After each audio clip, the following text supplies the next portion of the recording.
A medida que nos estamos acercando al proceso de definiciones al interior de Morena y de la alianza opositora para la selección de quienes serán los abanderados de estos partidos políticos camino a las elecciones presidenciales del próximo año, México está inserto en todo un debate sobre toda una gama de temas de política pública, sobre el futuro de la nación, sobre un país polarizado, dividido, sobre todo desde el atril presidencial, pero en este alud de temas y en el evidente enfoque que pondrán ciudadanos, partidos políticos, sociedad civil en los grandes temas que van a definir y decantar el voto de los mexicanos en las urnas el próximo año. Hay uno que me parece fundamental y que no se ha discutido del todo, no se ha empezado a discutir del todo, pero que va a ser un tema medular, va a ser un tema definitorio en función de lo que ocurra camino a la elección presidencial. Y me refiero al tema de la observación internacional del proceso electoral mexicano. En 1994, por primera vez en la historia político-electoral del país, México invitó a lo que entonces se llamó una especie de eufemismo, visitantes internacionales. Había durante muchos años, sobre todo durante los años de hegemonía priista y de sistema de partido único, prácticamente había habido un rechazo frontal a la presencia de delegaciones de observadores internacionales, y no fue en realidad hasta la elección presidencial del 94, en gran medida como resultado de la creciente presión y escrutinio sobre México a raíz de a raíz de la firma del Tratado de Libre Comercio con América del Norte y la creciente presión estadounidense en particular sobre pues, la democracia mexicana y los procesos electorales mexicanos, que además turbocargado todo esto con el levantamiento zapatista el 1 de enero del 94, pusieron mucha presión para que el Estado mexicano por primera vez considerase esta figura de observadores electorales. La fórmula que se encontró, yo era el secretario particular del embajador Jorge Montaño, en ese momento embajador mexicano en Estados Unidos. La figura que encontramos desde la embajada y que se le vendió al presidente Carlos Salinas y al gabinete era la de un mecanismo diseñado, controlado, supervisado por el recién creado Instituto Federal Electoral, en ese momento encabezado por el tabasqueño Arturo Núñez, y la manera en que se encontró un poco de salvar cara es que quienes iban a ir a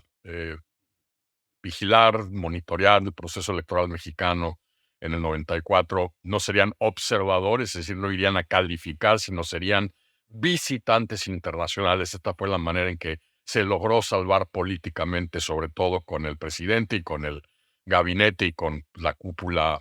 priista en el poder, eh, eh, eh, un parteaguas en la historia político-electoral mexicana. Evidentemente, a partir de ese año cambiaron mucho las cosas, se modernizaron los procesos, el IFE, luego INE, se convirtió realmente en un baluarte del proceso electoral mexicano, pero hoy no queda duda que es un tema vital porque si bien no hay duda, a pesar de las crecientes pruebas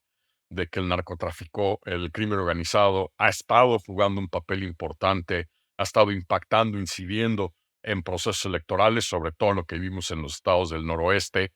en Guerrero y en las elecciones para la gobernatura del año pasado en Tamaulipas y en Quintana Roo, el papel del crimen organizado incidiendo en los procesos electorales, suprimiendo el voto a favor de otros partidos, levantando a dirigentes, a jefes de casilla, dirigentes locales, que a pesar de esto que pues sí ponen en entredicho parte de la mecánica de, electoral en México, que hay elecciones libres. La gran pregunta es si, además de ser libres, van a ser justas y equitativas. ¿Por qué? Porque pues, no hay que ver más allá de la atril presidencial, el discurso del presidente, esta embestida contra el INE, contra el INAI, contra el presupuesto con el cual el INE va a operar las elecciones presidenciales del próximo año.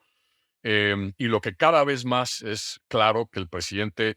tiene toda la intención de poner el dedo sobre la báscula y tratar de hacer lo imposible o lo posible por asegurar que Morena salga triunfante en las elecciones presidenciales del próximo año.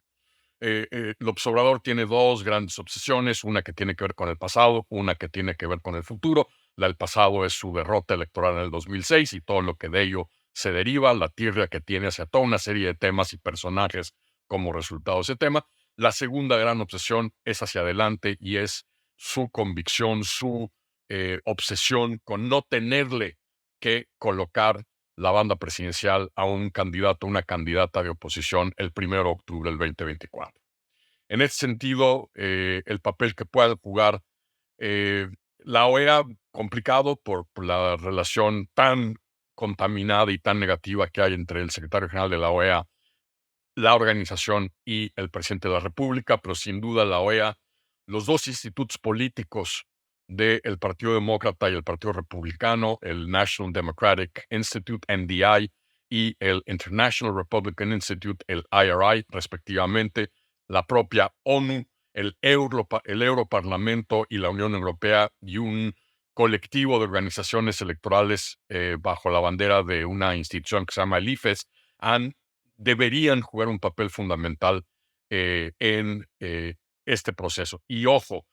para que esto funcione no va a servir que lleguen una semana previa a las elecciones a monitorear lo que ocurre el día de la elección. Este monitoreo tiene que empezar desde ya, precisamente por todo esto que estamos viendo de los recursos del Estado, el peso y el poder del Estado y del gobierno operando su maquinaria para favorecer la candidatura que resulte la ganadora de Morena a partir de septiembre. El papel en este sentido de la Secretaría de Relaciones Exteriores, importantísimo, porque a través de ella se tendrían que articular muchas de estas peticiones y de fórmulas de observación, pero sobre todo en los partidos políticos, la alianza opositora, con sus estructuras partidistas populares internacionales homólogas, la Internacional Socialista,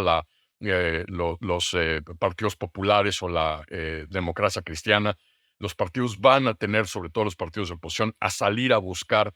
que estos mecanismos de observación se articulen y se articulen desde ya, es decir, desde el otoño de este año, que ya estén empezando a monitorear y observar el proceso, porque si no, a la hora del próximo año podemos encontrarnos en un brete mayúsculo sin la presencia, la presión, el escrutinio, el monitoreo de estas instancias de observación internacional.